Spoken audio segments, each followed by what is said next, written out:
In this short little video essay, I'm going to be comparing analog and digital compressors, all the factors that go into what makes them attractive or not, and also how the sound compares between them. So I'm going to be testing on bass guitar and also on acoustic guitar.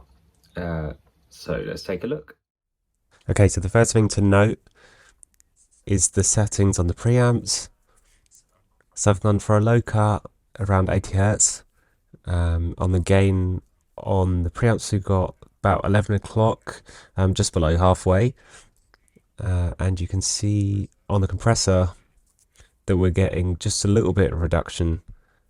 A couple of dB below 0 on the master. Gone for 4:1 ratio with 5 attack and 5 release. So it's medium sort of speed. These are settings for the input and output, and we're going to try and match them up in the DAW. So on the recording you can see a nice level of input gain, somewhere between -12 and -6 dP when looked at on the master bus, and we're going to try and get exactly the same on the digital side of it for when we're tracking. Okay, so this is the recording of 4:1 ratio on the bass.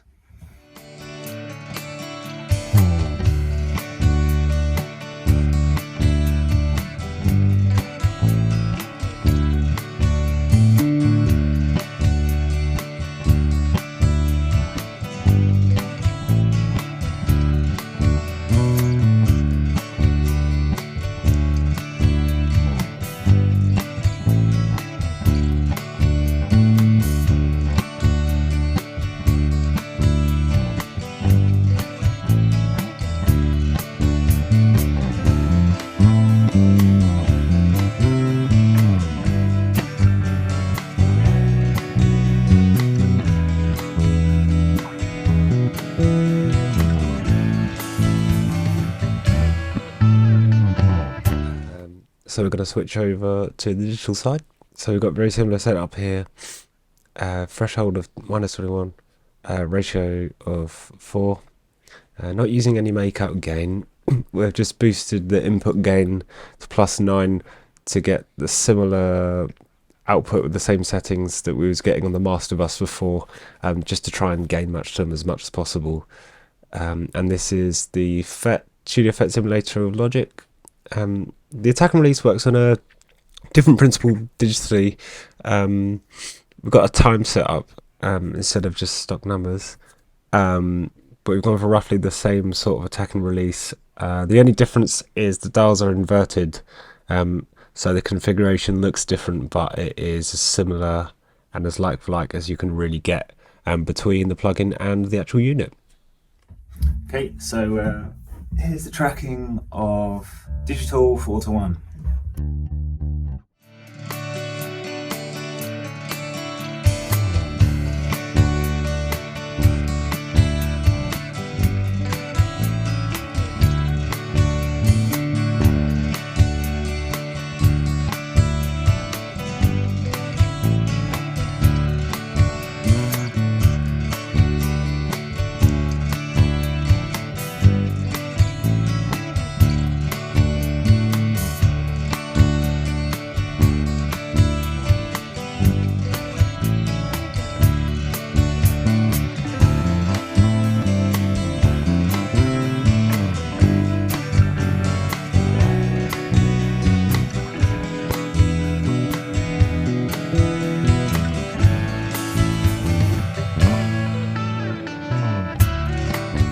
We're just gonna change the ratio for 12:1, so it's a bit more aggressive compression, and we're going to do the same on the digital as well.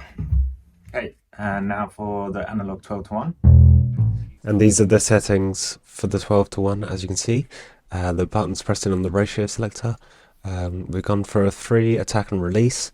So a bit of a slow attack and release, but it's more aggressive on the gain reduction overall.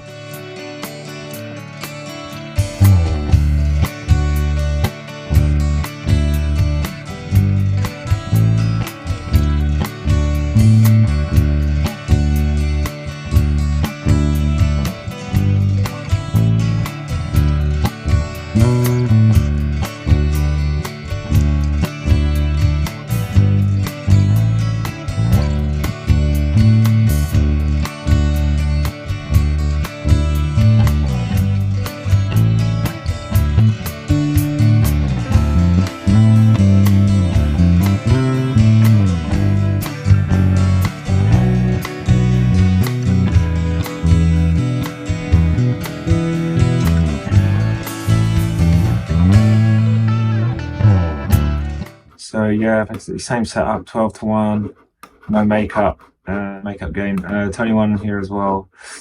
And we've gone for, remember it's inverted, the attack and release, so we've got that same kind of slow release, but the same amount of input gain. So yeah, let's track it.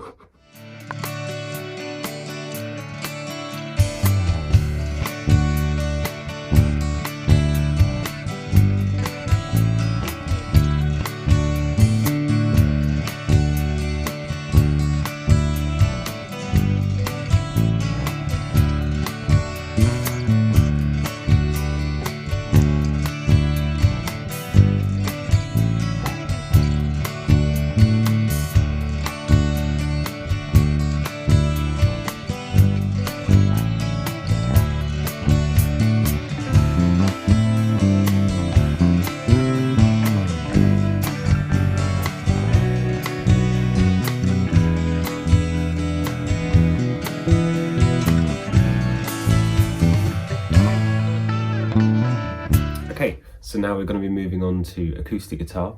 We're going to record this with SE Electronics SE8 pencil condenser microphone.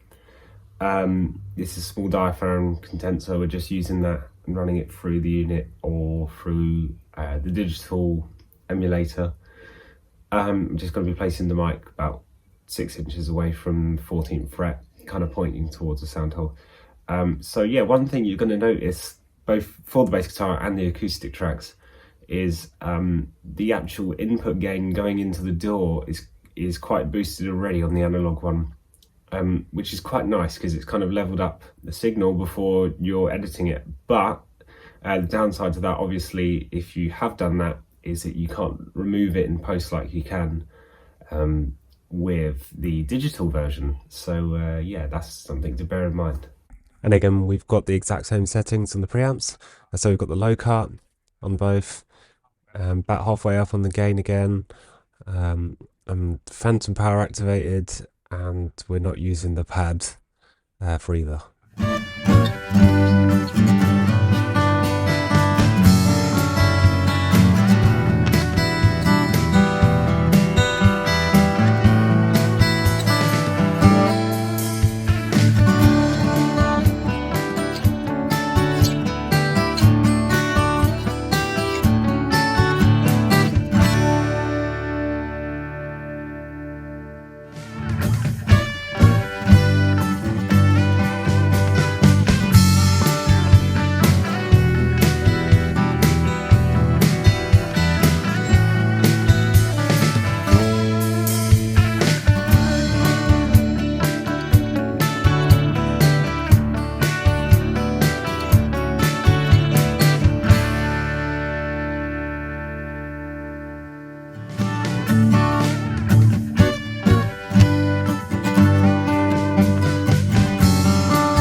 Another point to consider in the argument for the digital versions of the compressor units or the emulations of them is that they're obviously going to use more load on the computer that you're using or whatever device it is using. The CPU load is going to increase, so and that can cause latency and slow down in the DAW. I mean, the standard of computers these days, I mean, that's not going to be as much of an issue, but it's something to bear in mind. Also, the cost of the digital ones is quite significantly reduced when compared to like high-end high-end replicas or originals can go for thousands, tens of thousands. And the barrier to entry for analog is obviously quite a bit higher. Some digital compressors are even free sometimes, like the ones that are being used in this video. There can be presets on the digital ones which can speed up the workflow, which is quite nice, which obviously you're not going to get on the analog ones. And using things like sidechain and more advanced routing is a lot easier on the digital side, and can be set up afterwards as well, which is another advantage. But I would say the analog units do have a certain colour to the sound, which is really quite nice, if you like that sort of thing like I do. And that's why I use it in my tracks, but it's up to you to listen to this and decide what you think. So